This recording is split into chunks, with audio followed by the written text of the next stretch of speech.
Hello runners, मैं यदुराज सिंह पाल। मैं अंग्रेजी का टीचर हूं और मेरा ये YouTube चैनल चलता है इनोवेटिव इंग्लिश वर्ल्ड। और इस इनोवेटिव इंग्लिश वर्ल्ड पर मैं छोटी क्लासेस से लेकर के बड़ी क्लासेस तक के MA और इससे ऊपर तक के भी वीडियो बना करके डालता हूं। ऑनलाइन टीचिंग भी करता हूं और ये सारा का सारा मेरा फ्री ऑफ कॉस्ट होता है ऑनलाइन। और यहाँ पर देखिएगा, इस समय LT ग्रेड की वैकेंसी निकली हुई है, तो मैं अपने इस चैनल पर प्रयास ये करूंगा कि LT ग्रेड का कोई भी टॉपिक छूटने न पाए। हर टॉपिक पर आपको वीडियो बना करके दूं, हर टॉपिक पर ऑनलाइन आपके लिए उपलब्ध रहूं, विस्तृत जानकारी आपको दूं, आपकी पूरी तैयारी इस पर करवाऊं। ये तो मेरे अपने चैनल की बात रही।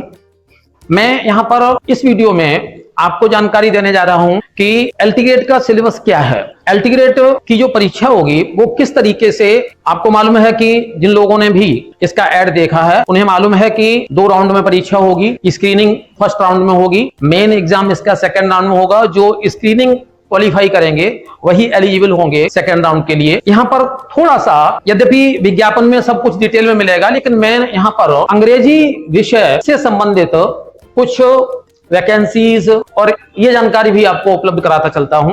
और फिर मैं आऊंगा पेपर की प्लानिंग पर। आ जाते हैं सबसे पहले LT ग्रेड टीचर रिक्रूटमेंट। और ये मैंने उसी विज्ञापन से ही लिया है, लेकिन इसको मैंने थोड़े से अलग तरीके से यहाँ पर लिया है ताकि मैं आपको अच्छी तरीके से इसको समझा सकूं। एजुकेशनल क्वालिफिकेशंस सब्जेक्ट वाइज, हर सब्जेक्ट की अपनी अलग अलग एजुकेशनल क्वालिफिकेशंस हैं। मैंने उन सबको हटा दिया है, मैंने केवल इंग्लिश को यहाँ लिया है, क्योंकि मैं अपने चैनल पर आपको इंग्लिश से रिलेटेड मटेरियल ही उपलब्ध कराऊंगा। फिर भी देख लीजिएगा, candidates must possess the prescribed educational qualifications by the last date of application acceptance. अर्थात जो लास्ट डेट है एप्लीकेशन स्वीकार करने की, एप्लीकेशन एक्सेप्टेंस, तब तक जो भी अप्लाई करने के लिए इच्छुक हैं, कैंडिडेट्स हैं, उनका जो एलिजिबिलिटी क्राइटेरिया है वो पूरा होना चाहिए। अर्थात अगर इसमें ग्रेजुएशन इंग्लिश में, BEd, ये दोनों चीजें हैं, तो ऐसा नहीं हो सकता है कि एप्लीकेशन एक्सेप्टेंस की जो लास्ट डेट है उसके बाद का आपका रिजल्ट निकला हुआ है तो आप एलिजिबल नहीं होंगे।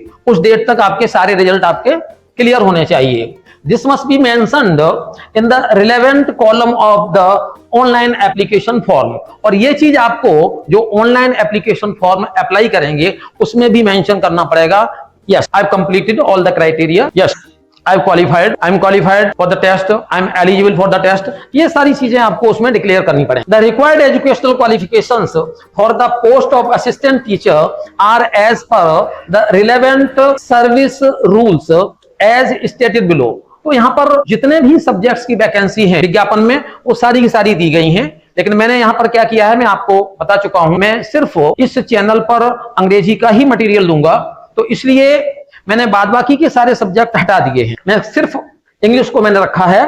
सीरियल नंबर 2 पर इंग्लिश आपका एडवर्टाइजमेंट में है, विज्ञापन में है। ये post name assistant teacher male female English, और ये इसेंशियल क्वालिफिकेशन। यहाँ पर आप ये समझ लें कि इंग्लिश टीचर के लिए अगर आप अप्लाई कर रहे हैं तो क्या उसकी क्वालिफिकेशन है, कौन सी डिग्रीज आपकी उस समय तक, एक्सेप्टेंस ऑफ द एप्लीकेशन के टाइम तक आपकी कंप्लीट होनी चाहिए। Graduation with English literature as a subject from a university institution established by law in India और अ रिकॉग्नाइज्ड यूनिवर्सिटी इंस्टीट्यूशन। अर्थात आपका इंग्लिश लिटरेचर सब्जेक्ट के साथ ग्रेजुएशन कंप्लीट होना चाहिए किसी भी रिकॉग्नाइज्ड यूनिवर्सिटी से, देश के किसी भी विश्वविद्यालय। दूसरी इसकी क्वालिफिकेशन है BEd degree recognised by NCTE। आपके पास BEd की डिग्री होनी चाहिए और वो ऐसे कॉलेज से हो जिस कॉलेज को रिकॉग्निशन मिली हो NCTE। तो ये 2 एलिजिबिलिटी क्राइटेरिया हैं, 2 डिग्री आपके पास होनी चाहिए। मैंने इंग्लिश को ही लिया है, बाद बाकी सबको छोड़ दिया। अब आ जाते हैं कि व्हाट्स द एग्जामिनेशन प्लान। ये एग्जामिनेशन का प्लान क्या है, बिल्कुल बदला हुआ है। इससे पहले जो टेस्ट होते रहे हैं टीचर्स के, उनसे ये बदला हुआ है। तो सबसे पहले नंबर ऑफ क्वेश्चन पेपर्स 1। पहला क्वेश्चन पेपर जो होगा वो टाइप ऑफ पेपर होगा ऑब्जेक्टिव टाइप। अर्थात इसका जो फर्स्ट राउंड का पेपर होगा, क्वेश्चन पेपर नंबर 1, ये पूरा ऑब्जेक्टिव टाइप होगा। नंबर ऑफ क्वेश्चंस 150, अर्थात 150 प्रश्न होंगे। पेपर पूरा ऑब्जेक्टिव टाइप होगा, जो पहला होगा स्क्रीनिंग के लिए होगा। 30 questions from general studies and 120 multiple choice questions from each main subject. तो 30 क्वेश्चंस जो होंगे वो जनरल स्टडीज से होंगे। जनरल स्टडीज जिसमें सारे सब्जेक्ट्स आपके आ जाते हैं, जिसमें रीजनिंग भी आ जाएगी, सारी चीजें आ जाएंगी, उसके 30 क्वेश्चंस होंगे और 120 प्रश्न जो होंगे वो आपके संबंधित विषय के होंगे। मार्क्स पर क्वेश्चन 2 मार्क्स, अर्थात प्रत्येक प्रश्न 2 अंक का होगा, 2 मार्क्स का होगा। ये 30 क्वेश्चंस जो जनरल स्टडीज के हैं इनके 60 मार्क्स होंगे और ये 120 क्वेश्चंस, अर्थात इनको दोनों को मिलाकर के 240। तो ये टोटल मार्क्स जो है ना वो 300। फर्स्ट पेपर होगा जो स्क्रीनिंग के लिए पेपर होगा वो पेपर 300 नंबर का होगा, ड्यूरेशन होगी 2 घंटे। तो ये तो आपका फर्स्ट पेपर हो गया। अब यहां पर आ जाते हैं मेन, और ये मेन एग्जामिनेशन जो होगा ये कॉन्वेंशनल होगा। कॉन्वेंशनल ये पारंपरिक तरीके का होगा, जिस तरीके से एकेडमिक एग्जाम देते हैं रिटन एग्जाम, तो ये रिटन पेपर होगा।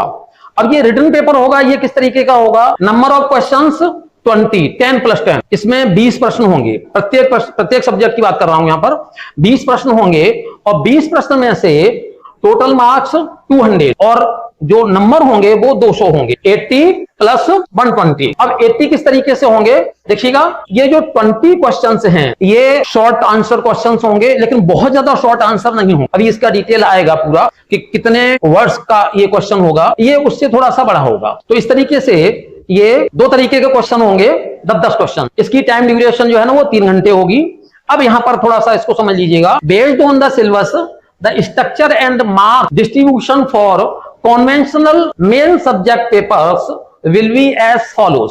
तो इस तरीके से होंगे जो कॉन्वेंशनल पेपर है आपका। All questions in the main examination will be compulsory and the paper will be divided into 2 sections. The total number of questions by section will be, तो जो मेन एग्जामिनेशन है आपका वो 2 भागों में बटा होगा, 2 सेक्शन उसके होंगे और 2 सेक्शन में दोनों में 10-10 नंबर होंगे। इस तरीके से होगा देखिएगा। 10 शॉर्ट आंसर क्वेश्चन, जैसा मैंने अभी बताया था, 10 प्रश्न होंगे जो शॉर्ट आंसर क्वेश्चंस होंगे। वर्ड लिमिट पर क्वेश्चन 125 वर्ड्स, मींस ये जो 10 क्वेश्चन होंगे इनका आंसर 125 वर्ड्स में आपको देना है। मार्क्स पर क्वेश्चन, एक क्वेश्चन 8 नंबर का होगा और ये क्वेश्चन आपको 125 शब्द 125 वर्ड्स में लिखना है। 10 लॉन्ग आंसर क्वेश्चन और 10 लॉन्ग आंसर क्वेश्चंस होंगे। वर्ड लिमिट पर क्वेश्चन, वर्ड लिमिट पर आंसर 200 वर्ड। यहां पर आपको 200 शब्दों में न्यूनतम मिनिमम जो वर्ड्स हैं, लेकिन मैक्सिमम भी बहुत ज्यादा लिखने की आवश्यकता नहीं है, तो 200 शब्दों का होगा।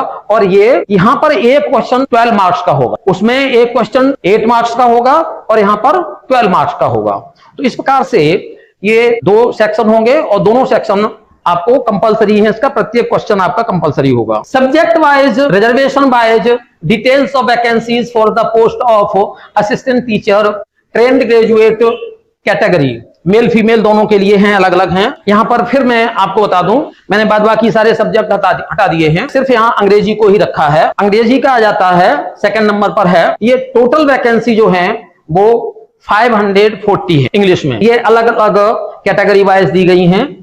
ये अनरिजर्व्ड हैं, ईडब्ल्यूएस हैं, ओबीसी हैं, एससी हैं, एसटी हैं, ये डिटेल में आपको विज्ञापन में मिल जाएगा। ये जो वैकेंसी थी ये मेल्स के लिए थी, अर्थात पुरुष वर्ग के लिए। इनका टोटल, ये जो टोटल है ये सारे सब्जेक्ट्स का है, केवल इंग्लिश का नहीं है। टोटल पोस्ट जो होगी 4860, इनमें से अनरिजर्व्ड होंगी 1972, ईडब्ल्यूएस होंगी 481, ओबीसी होंगी 1303, एससी होंगी 1013, एसटी होंगी 91, डिसेबल्ड 189 और एक्स सर्विसमैन 238। इसी तरीके से फ्रीडम फाइटर के जो डिपेंडेंट्स हैं उनकी 92 होंगी और स्पोर्ट्स कोटा की 92 होंगी। इसी प्रकार से ये महिला वर्ग की हैं। टोटल पोस्ट 113, अनरिजर्व्ड है 45 और इसी तरीके से ये सभी कैटेगरी वाइज हैं। महिला वर्ग की टोटल पोस्ट हैं 2525, इसमें से अनरिजर्व्ड हैं 1022, ईडब्ल्यूएस 246, ओबीसी 673। तो इस तरीके से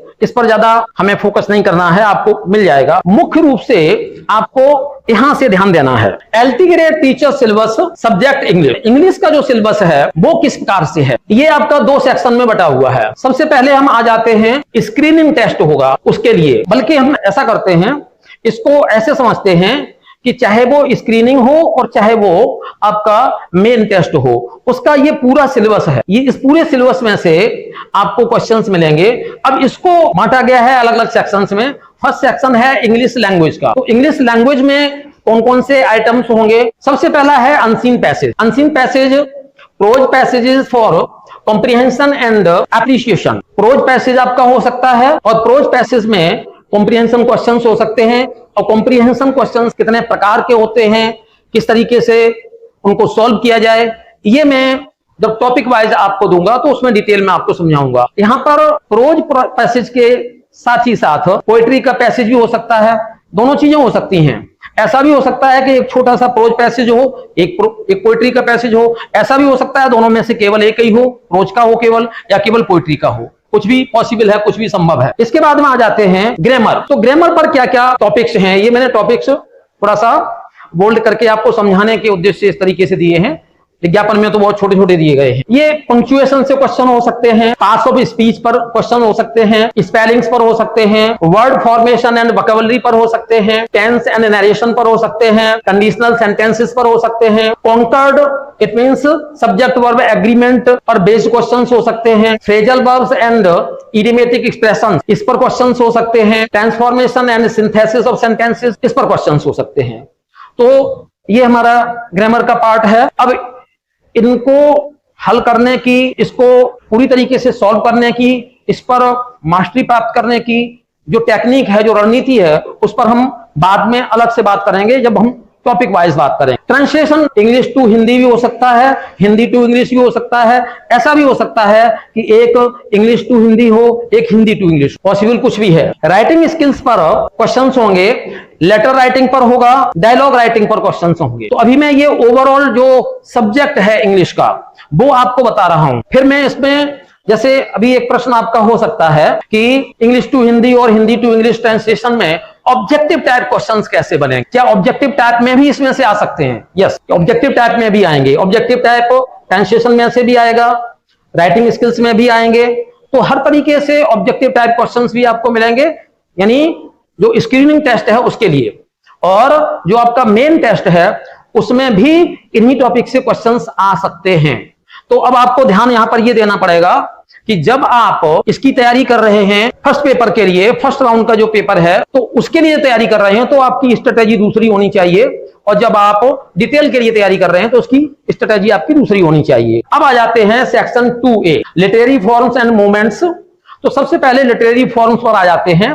कौन कौन से फॉर्म्स यहां पर हैं? Allegory, ballad, ode, sonnet, blank verse, ये हैं। इसके बाद में फिर देखिएगा ये सब पोएटिक फॉर्म्स हैं। Epic, mock epic, heroic couplet, lyric, elegy. इसके बाद dramatic monologue, free verse, rhyme, metre. तो इतने तो ये पोएटिक फॉर्म्स हैं। इसके बाद में ड्रामेटिक फॉर्म्स आ जाते हैं। ड्रामेटिक फॉर्म्स में tragedy, comedy, tragic comedy, romance, one act plays. इसके बाद में प्रोज फॉर्म्स आ जाते हैं। प्रोज फॉर्म्स में biography, autobiography, memoir, travel writing, essays, ये डिफरेंट टाइप्स के जो एसेज होंगे वो इसमें आ जाएंगे। इसके बाद में लिटरेरी मूवमेंट्स पर क्वेश्चंस होंगे। लिटरेरी मूवमेंट्स पर देखिएगा रेनेसां एंड रिफॉर्मेशन, इस पर क्वेश्चंस होंगे। New classicism, metaphysical poets, romanticism, pre Raphaelites, modernism, expressionism, surrealism. ये नीचे जो 2-3 दी गई हैं, मॉडर्निज्म, एक्सप्रेशनिज्म, सरियलिज्म, ये लिटरेरी थ्योरीज हैं, इन पर क्वेश्चंस होंगे। फिगर्स ऑफ स्पीच पर क्वेश्चंस होंगे। फिगर्स ऑफ स्पीच पर जो क्वेश्चंस होंगे उसमें 2 तरीके के क्वेश्चंस होंगे, अंडरस्टैंडिंग और आइडेंटिफिकेशन। मींस आपसे यह भी पूछा जा सकता है कि आपको फिगर्स ऑफ स्पीच की जानकारी है या नहीं है। किसी फिगर ऑफ स्पीच के बारे में जानकारी पूछी जा सकती है। ऐसा भी हो सकता है कि कोई फिगर ऑफ स्पीच यूज किए गए हो किसी लाइन में और यह कहा गया हो कि आप इसको आइडेंटिफाई करिएगा। सेक्शन 2B में आ जाते हैं, ये पोएट्री का है, ट्रेंड्स एंड मूवमेंट। अब जो पोएट्री की स्टडी करेंगे आप, उसमें पोएट्स की स्टडी करेंगे, लेकिन उन पोएट्स के साथ में जो ट्रेंड्स और मूवमेंट्स हैं उनको साथ में लेकर के चलना है। तो सबसे पहले जैसे हम आ जाते हैं, जब हम शेक्सपियर की स्टडी करेंगे तो देखिए यहां पर जो पोएट्स हैं उन्होंने तो बहुत कुछ लिखा है, लेकिन अच्छा यहां आपके लिए ये है कि फिक्स कर दिया गया है।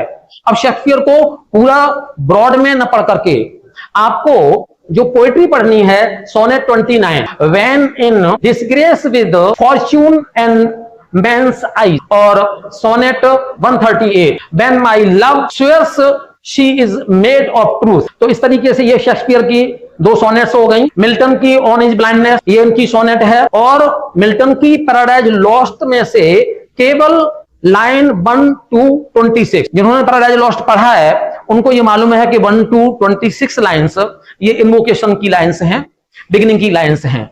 तो क्वेश्चंस यहां से आपके पूछे जाएंगे, लेकिन हम ये नहीं कह सकते हैं कि ये क्वेश्चंस ऑल ओवर मिल्टन से नहीं पूछे जाएंगे। मिल्टन के ऑल ओवर स्टडी आपको करनी पड़ेगी, लेकिन पर्टिकुलर फोकस आपको इन चीजों पर देना पड़ेगा। यहीं पर आ जाते हैं अदर मेजर पोएट्स। तो जॉन डन की है कैनोनाइजेशन, अलेक्जेंडर पोप की The Rape of the Lock, और रेप ऑफ द लॉक में से ये फर्स्ट कैंटो में से आएंगे। Thomas Gray Elegy Written in a Country Churchyard, तो इस पूरी ये Elegy Written in a Country Churchyard ये पूरी पोयम है। विलियम वर्ड्सवर्थ की Tintern Abbey, The World Is Too Much With Us, ये दो पोयम्स हैं। P B Shelley ode to the west wind और टू अ स्काईलार्क, दो पोयम्स शैली की हैं। जॉन कीट्स पर आ जाते हैं, ode on a Grecian earth,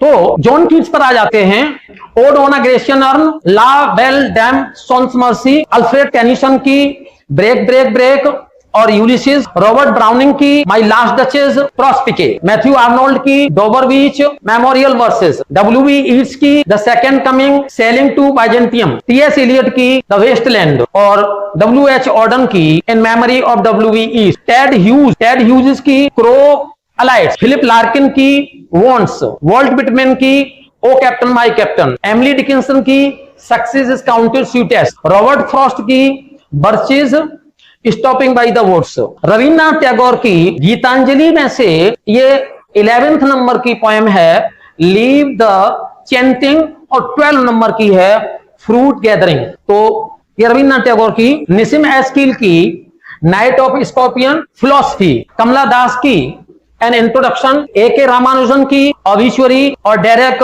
Walcott की a fear cry from Africa. तो ये पोइट्री की स्टडी हो गई। अब इसका सेक्शन 2C आ जाता है, ड्रामा के ट्रेंड्स एंड मूवमेंट, ये आपको समझने हैं। यहां पर आपको पढ़ना है शेक्सपियर, और शेक्सपियर को जब आप पढ़ेंगे तो उनके 3 प्लेस हैं, Macbeth, twelfth night, merchant of Venice. Shakespeare के बाद जो अदर ड्रामेटिस्ट हैं उनको देख लेते हैं कि कौन से ड्रामेटिस्ट हैं और उनके कौन कौन से ड्रामास हैं। बेन जॉनसन का है Every Man in His Humour, John Dryden का है All for Love, Bernard Shaw का है Arms and the Man, John Galsworthy का है जस्टिस, हैरोल्ड पिंटर का है The Birthday Party, Eugene O'Neill का है The Hairy Ape, Arthur Miller का है ऑल माई सन्स, और ग्रीश कर्नाड का है वदनम। इसके बाद में सेक्शन 2D आता है, इसमें प्रोज फिक्शन, इसकी ट्रेंड्स और मूवमेंट्स की स्टडी साथ साथ चलेगी, और ट्रेंड्स और मूवमेंट्स की स्टडी कौन कौन से राइटर्स हैं जिनकी स्टडीज के साथ में चलेगी। तो यहां पर एसेज एंड शॉर्ट प्रोज, इसमें फ्रांसिस बेकन का ऑफ ट्रूथ और ऑफ स्टडीज, जोसेफ एडिसन के sir Roger at home, Will Wimble, Richard Steele का the spectator club, Charles Lamb का ड्रीम चिल्ड्रन, ईवी लुकास का टाइट कॉर्नर्स, एजी गार्डनर का in defence of ignorance, Bertrand Russell का the road to happiness. इसके बाद में autobiographies and biographies, इसमें Richard Wright की है 12 million black voices, Mahatma Gandhi की है माई एक्सपेरिमेंट्स विद ट्रूथ, और जवाहरलाल नेहरू की है द डिस्कवरी ऑफ इंडिया। तो यहां पर हम देख रहे हैं कि लिटरेचर का कोई भी फील्ड छोड़ा नहीं गया है। अब आ जाते हैं शॉर्ट स्टोरीज और नॉवेल्स पर। तो यहां पर डब्ल्यू समरसेट मॉम, इनका ऐसे है द लंचियन, अनीता देसाई का है a farewell party, Katherine Mansfield की है द फ्लाई, ओ हेनरी की स्टोरी है the last leaf, Henry Fielding का नॉवेल है जोसेफ एंड्रयूज, जेन ऑस्टिन का नॉवेल है pride and prejudice, Charles Dickens का नॉवेल है ग्रेट एक्सपेक्टेशंस, थॉमस हार्डी का नॉवेल है the mayor of Casterbridge, George Orwell का नॉवेल है एनिमल फार्म, विलियम गोल्डिंग का लॉर्ड ऑफ द फ्लाइज, मैथनी हॉथॉर्न इनका है the Scarlet Letter, Virginia Woolf का है मिसेस डॉलेबी, और जॉन स्टीनबेक का है द ग्रेव्स ऑफ रैप। तो ये नॉवेल्स अभी और हैं, नॉवेल्स हो गए, और चलते हैं अभी।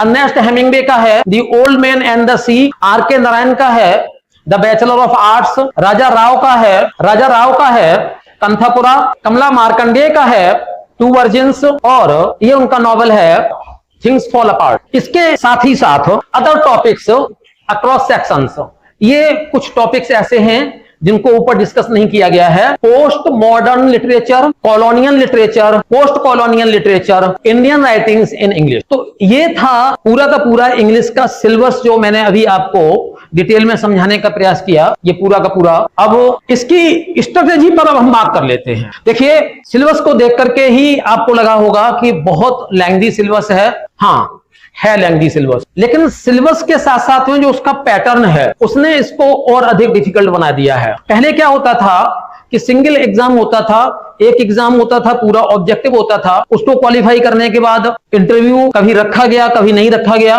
और इस तरीके से आपका सिलेक्शन हो जाता था। लेकिन अब इसको पूरी तरीके से सिविल सर्विस के तरीके से बना दिया गया है। अर्थात सबसे पहले आपको इसका प्री एग्जाम क्वालिफाई करना है। जो प्री एग्जाम क्वालिफाई करेंगे वही मेंस के लिए एलिजिबल होंगे, वही मेंस में बैठ पाएंगे, और प्री और मेंस के बीच में आपको टाइम भी मिलेगा, प्रिपरेशन के लिए टाइम मिलेगा। तो सबसे पहले तो हमें यह सोचना है कि प्री के लिए हम कौन सी स्ट्रेटेजी अपनाएं।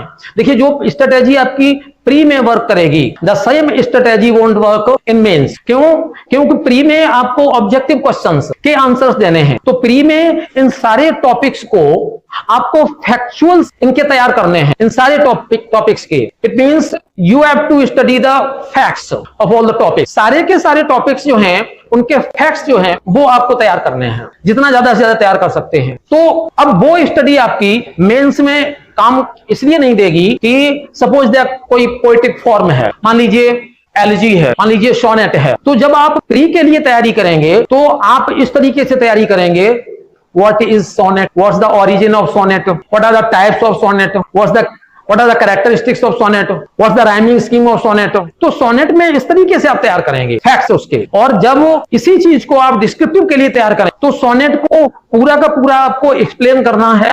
और चूंकि एक क्वेश्चन 12 नंबर का है तो केवल फैक्ट्स उसके लिख करके और आप उससे मुक्ति नहीं पा सकते हैं। फैक्ट्स केवल लिखेंगे तो आपको नंबर नहीं मिलेंगे। अब यहीं पर एक और डिस्कस कर लेते हैं। मान लीजिए यही question ode, what is an ode. Ode पर अगर आपको लिखना है, और ओड पर अगर मान लीजिए वो 8 नंबर वाले में आ गया, 8 नंबर वाला क्वेश्चन जो 125 वर्ड्स में जिसका आंसर देना है, तो उसकी स्ट्रेटेजी आपके लिए अलग रहेगी। और वही क्वेश्चन अगर आपका 12 नंबर वाले में आ गया, 200 वर्ड्स में आपको लिखना है, तो स्ट्रेटेजी तुरंत आपको बदलनी पड़ेगी। तो एक ही क्वेश्चन, एक ही चीज की जानकारी, the same thing and different strategies you will have to adopt. अगर वो ऑब्जेक्टिव के लिए आप तैयार कर रहे हैं तो उसके लिए दूसरी स्ट्रेटेजी बनानी पड़ेगी। मेंस के लिए तैयार कर रहे हैं तो दोनों के लिए तैयार रहना पड़ेगा। शॉर्ट आंसर के लिए आ गया तो हम क्या क्या लिखेंगे, फैक्ट्स भी सारे के सारे आ जाएं और बहुत ज्यादा बड़ा भी नहीं हो। और वही अगर कहीं वही क्वेश्चन, सेम क्वेश्चन, क्यों पॉसिबल तो है ये सब, वही क्वेश्चन अगर आपका 12 मार्क्स वाले में आ जाए, 200 वर्ड्स में आ जाए, तो फिर हम किस तरीके से। दूसरी चीज जो एकेडमिक हम लिखते हैं, चाहे हम ग्रेजुएशन में, चाहे हम बीए में, चाहे हम एमए में, वहां जो क्वेश्चन के आंसर्स लिखते हैं, डिस्क्रिप्टिव होते हैं वहां भी, वो यहां पर काम नहीं करेंगे। वहां पर क्या होता है, वहां एग्जामिनर एक अलग तरीके से चेक करते हैं, वहां चेक करने का तरीका अलग होता है। देखा हल्का हल्का, हाँ बच्चे को टॉपिक पर नॉलेज है और आपको नंबर दे दिए। लेकिन यहां पर ऐसा नहीं होगा। यहां पर यह देखा जाएगा कि किसी टॉपिक को आप कितने अच्छी तरीके से समझते हैं, उसकी पूरी जानकारी आपको है या नहीं है, और उस जानकारी को आप जिस तरीके से आपसे अपेक्षित है, as you are expected, are you able to express it the same way, तो क्या उसी तरीके से आप उसको एक्सप्रेस करने में सक्षम है कि नहीं है, ये सारी चीजें उसमें देखी जाए। तो बहुत लंबा मैं यहाँ पर आपको जानकारी बहुत ज्यादा लंबी नहीं दूंगा, क्योंकि ये टॉपिक वाइज इन पर मैं वीडियो बनाऊंगा, टॉपिक वाइज मैं ऑनलाइन भी पढ़ा सकता हूं। बस आपको करना यह है कि मेरा चैनल इनोवेटिव इंग्लिश वर्ल्ड, इसको सब्सक्राइब करिएगा और इससे जुड़िएगा। इसके साथ ही जो मेंस की जब तैयारी में कराऊंगा तो आपको कुछ व्हाट्सएप का या फिर दूसरे चैनल्स का मैं आपको लिंक बना करके दे दूंगा, जहां से आपको मटेरियल पीडीएफ फॉर्म में आपको उपलब्ध हो सके, मिल सके। तो जुड़िएगा मेरे साथ इनोवेटिव इंग्लिश वर्ल्ड के साथ, और अपनी एलटी ग्रेड की तैयारी बहुत अच्छी तरीके से करिएगा। आपने पूरी चीज को समझ लिया होगा, मैं समझता हूं। तो आज के लिए ही बस इतना। बहुत बहुत धन्यवाद।